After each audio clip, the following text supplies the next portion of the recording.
Bismillahirrahmanirrahim. Assalamu alaikum, dear students.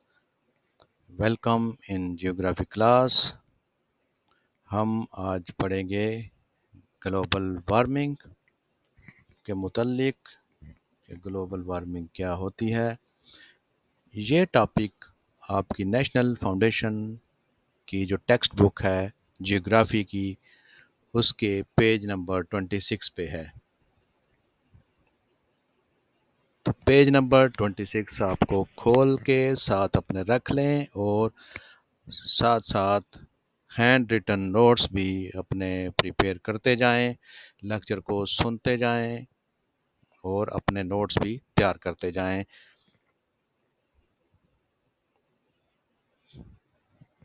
हम बात करेंगे ग्लोबल वार्मिंग पे।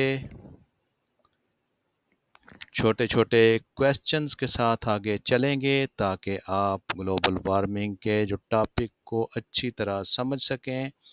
I hope this lecture will help you to understand the concept of global warming.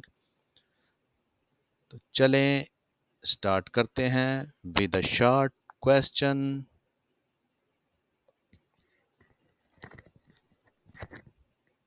Dear student, by the way, what is global warming? Can anybody answer it? Oh, yes.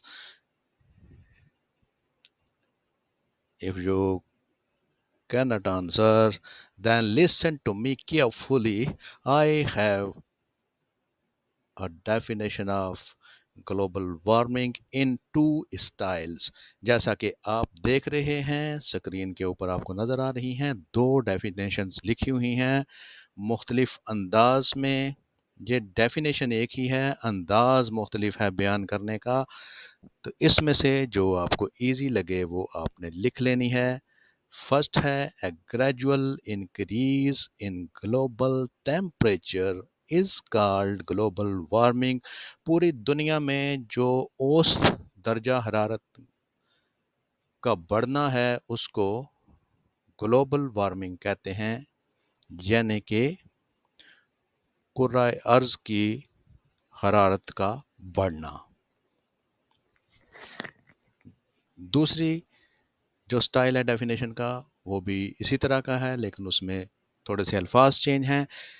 Number 2 पे है global warming is the gradual and sustained process of increasing the average surface temperature of the earth. Global warming is the gradual and sustained process of increasing the average surface temperature of the earth। तो ये है global warming के gradual और sustained process of increase in average surface temperature of earth. तो सतह ज़मीन के ऊपर दर्जा हरारत के बढ़ने का, ग्रेजुअल बढ़ने का, और सस्टेन्ड प्रोसेस जो कंटिन्यू है, लगातार है, उसमें कोई जो है वो पाज नहीं आ रहा। तो कंटिन्यू और ग्रेजुअल जो प्रोसेस है इसको ही कहते हैं ग्लोबल वार्मिंग। तो जैसे मर्जी आपकी, आप याद कर लें, जो भी आपकी अच्छी लगे आपको डेफिनेशन वो आप याद कर लें। इसके बाद देखते हैं कि नेक्स्ट हम क्या पढ़ेंगे। तो नेक्स्ट है do you know global temperature has increased approximately 1 degree centigrade over the last 100 years। तो ये बात आपने याद रखनी है, नोट कर लें कि पिछले 100 सालों में जो तकरीबन 1 डिग्री सेंटीग्रेड टेम्परेचर जो है पूरी दुनिया में वो बढ़ा है। वर्ल्ड वाइड या ग्लोबल टेम्परेचर जो है वो बढ़ा है, दर्जा हरारत 1 दर्जा सेंटीग्रेड। ठीक है जी। अब आगे चलिए, आगे देखते हैं। Over last 3 decades, human activities increase the volume of greenhouse gases in air, and that has increased the impact of greenhouse effects. तो ये जो है लास्ट 3 decade का मतलब 1 decade is equal to 10 years. तो 3 decades mean 3 decade 3 decades is equal to 30 years. तो 3 दहाइयाँ बराबर होती हैं 30 सालों के। एक दहाई में 10 साल होते हैं। तो पिछले 30 सालों में या 3 दहाइयों में जो इंसानी आबादियां हैं यहाँ पे, जो इंसानों ने कारगुजारियाँ की हैं, जो यहाँ पे एक्टिविटीज़ की हैं, उनकी वजह से जो ग्रीन हाउस गैसेस हैं उनका वॉल्यूम इंक्रीज़ हुआ है, जिसकी वजह से जो ग्रीन हाउस इफ़ेक्ट है उस पर भी इम्पैक्ट आया है। तो ये थी इसमें याद रखने वाली बात कि जो ह्यूमन एक्टिविटीज़ हैं, ह्यूमन एक्टिविटीज़ क्या हैं जी, डिफरेंट किस्म की हैं कि उन्होंने फैक्ट्रियाँ लगा लीं और इंडस्ट्री लगाई, उससे आपकी जो कार्बन डाइऑक्साइड की खराज बढ़ा, एमिशन बढ़ी। उसके साथ साथ दूसरी जो ग्रीन हाउस गैसेस हैं वो ये टोटल 6 होती हैं। ये लास्ट पे ग्रीन हाउस गैसेस के बारे में आपको बताऊंगा एट द एंड। ये कौन कौन सी हैं, वो 6 हैं टोटल। इसमें 6 होती हैं, उनकी अलग अलग मिकदार होती है अपने अपने हिसाब से। तो आपको पता चल गया कि एक डेकेड के अंदर 10 साल होते हैं, 3 दहाइयों में 30 साल, और ग्रीन हाउस इफेक्ट होता है। ये एक पूरा टॉपिक है जो हम अलग पढ़ेंगे ग्रीन हाउस के ऊपर। इसको पूरा डिटेल के साथ आपको समझाऊंगा कि ग्रीन हाउस इफ़ेक्ट क्या होते हैं, और लास्ट पे हम ग्रीन हाउस गैसेस के बारे में देखेंगे, ओवरव्यू उसका लेंगे, just not in detail but at least हम इस काबिल हों कि हमें वो 6 गैसों के नाम तो आने चाहिए। तो नेक्स्ट है जी, due to increase in greenhouse gases in air, climate of the earth is becoming warm. तो क्लाइमेट ऑफ अर्थ किस वजह से वार्म हो रहा है? जो ग्रीन हाउस गैसेस हैं वो हवा में उनकी मिकदार बढ़ती जा रही है, जिसकी वजह से जो क्लाइमेट है हमारी ज़मीन के ऊपर वो गर्म होता जा रहा है। तो ये जो फिनोमेना है या ये प्रोसेस जो है, this termed as global warming. तो ये जो हमने अभी पढ़ा है ये भी डेफिनेशन है ग्लोबल वार्मिंग की, कि ये जो प्रोसेस है इसको भी ग्लोबल वार्मिंग ही कह सकते हैं। आगे इम्पोर्टेंट नोट है कि मुख्तलिफ़ किस्म से, मुख्तलिफ़ प्लेटफॉर्म से या मुख्तलिफ़ सोर्सेज से जो डाटा हमने गैदर किया है पिछले 200 साल का, उसमें ये पता चला है कि CO2 की जो कंसंट्रेशन है वो एटमॉस्फेयर के अंदर बढ़ चुकी है 35%।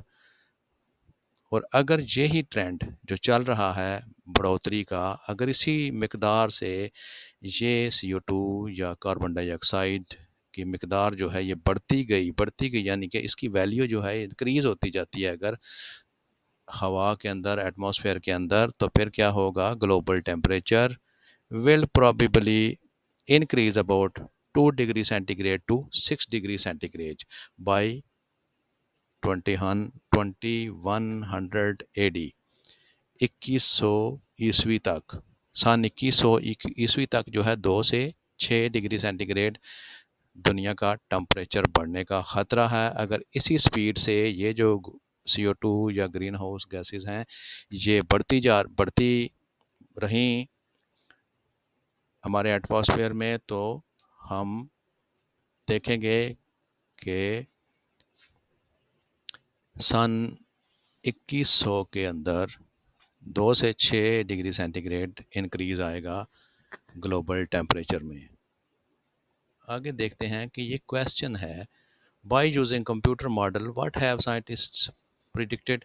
By using computer model, scientists have predicted an increase in global temperature from 2 to 4 degrees centigrade during this century.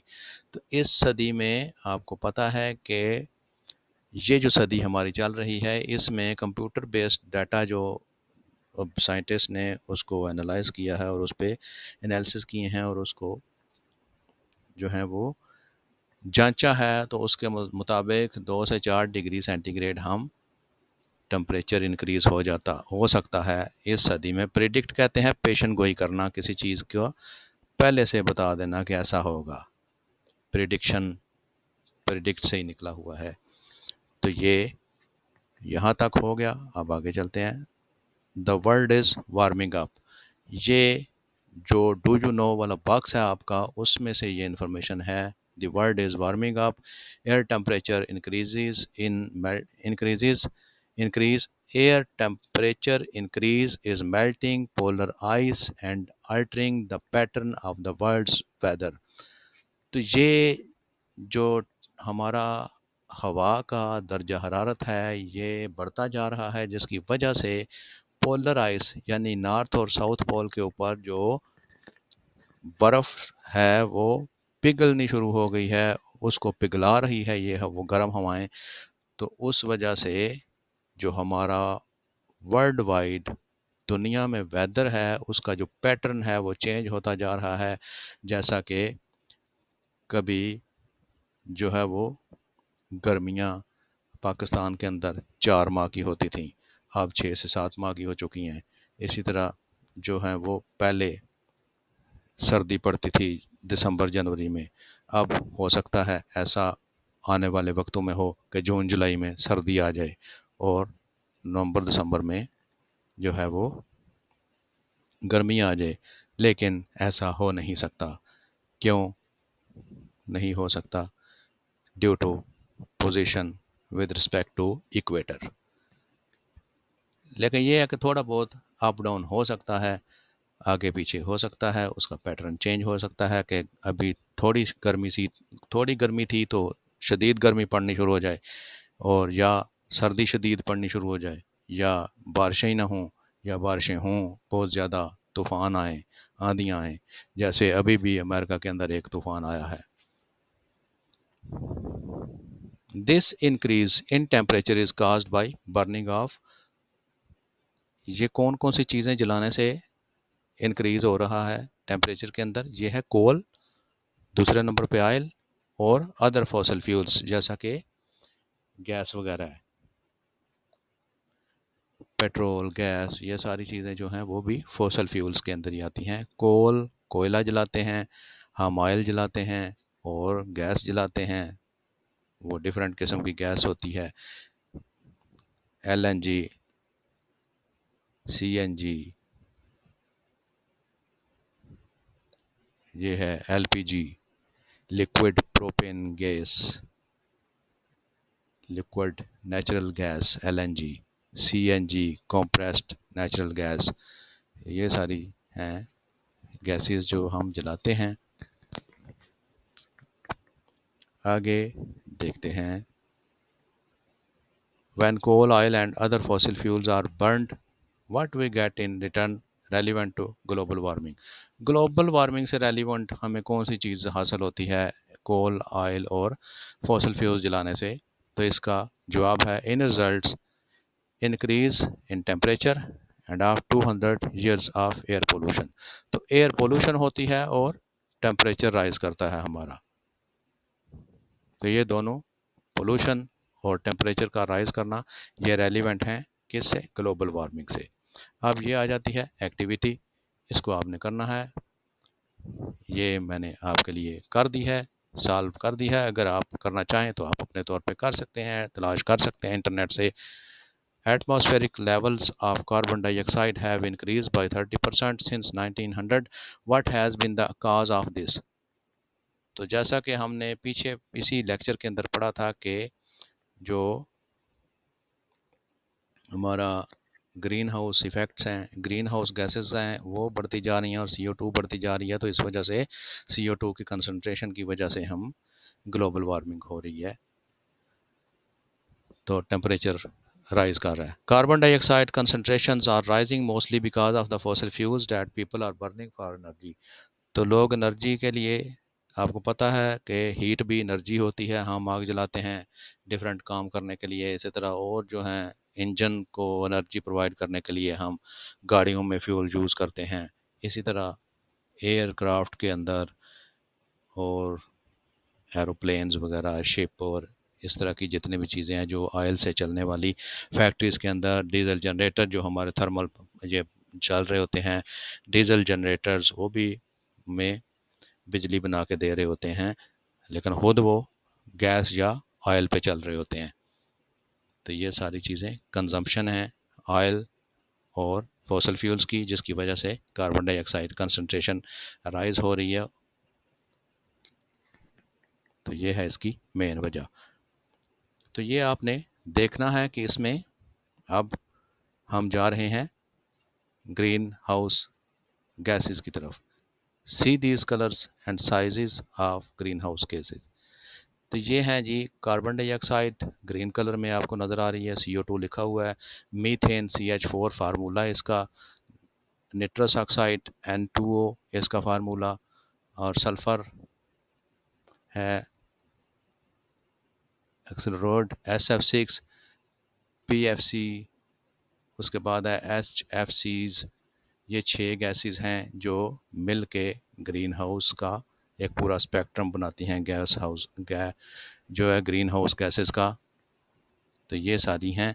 आगे आपको एक चीज़ आइडेंटिफाई करनी पड़ेगी, वो आपने आइडेंटिफाई करनी है कि ये जो पिक्चर है ये किस चीज़ को शो कर रही है। What is showing this picture? Right your opinion in comment box please. तो उम्मीद है कि ये लेक्चर आपको पसंद आया होगा और बहुत दिलचस्प रहा होगा और आपकी कंसेप्ट बिल्कुल क्लियर हो गए होंगे ग्लोबल वार्मिंग की तरफ से। तो अब तक के लिए इतना ही। मिलते हैं अगले लेक्चर में जो कि इसके कॉन्सिक्वेंसेस के ऊपर होगा। फिर एक लेक्चर होगा ग्रीन हाउस इफ़ेक्ट के ऊपर कि ग्रीन हाउस इफ़ेक्ट्स कहते किसे हैं और इसका जो पूरा फिनोमेना है वो कैसे वर्क करता है। अब तक के लिए इतना ही। अल्लाह हाफिज़। See you in next lecture.